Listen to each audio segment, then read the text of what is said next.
How does the fact that we have a sense of moral obligation point to God's existence? Well, we're going to try to find out the answer to that question.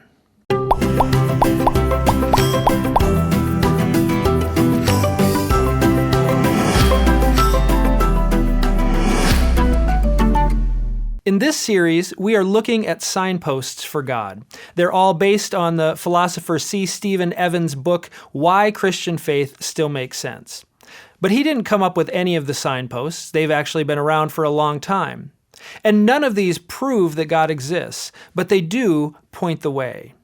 We've looked at the experience of cosmic wonder and the argument from design. In this one, we'll look at one of my favorites, what's often known as the argument from morality.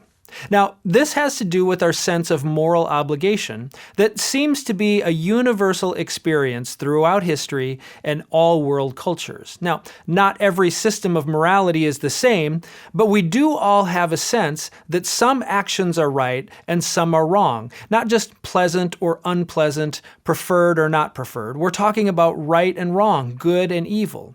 We have a responsibility to do the right and to not do the wrong. But that, of course, begs the question, who says?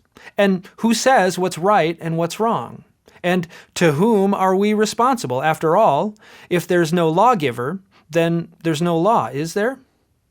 Now, there are some common ways that people try to answer this question without reference to God. One of the most common today is that morality evolved because it was important for the survival of the human race, or at least for the survival of my particular tribe. And that's why so many have an instinct to sacrifice for the sake of our people. But of course, that only leads to more questions. Questions like, should an able-bodied and clear-minded person sacrifice themselves for the sake of an elderly or disabled person? Should they sacrifice themselves for a baby when we don't know what potential or lack of potential that baby has? What if our moral instinct is wrong? And even deeper questions like, why should anyone care if my people survive? The kind of morality we find in an evolutionary account is very different than what most societies have considered moral in the past. Now, many atheists recognize that the morality of natural selection doesn't seem to fit with what we have, and they answer by saying that while our sense of morality did evolve, it's a mistake of nature, that morality is a convenient illusion. Now, the problem with this is that no one really lives this way. See, we can't live without morality.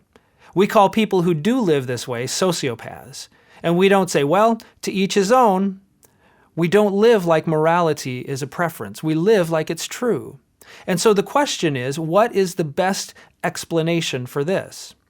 Now, keep in mind that the argument is not that people can't be good if they don't believe in God. There certainly are many people who don't believe in God who are very moral, very compassionate. It's just that they choose to act that way because they want to, not because there's any objective law. And so the argument is that without a lawgiver, it's hard to find a reason why someone should feel obligated to act morally.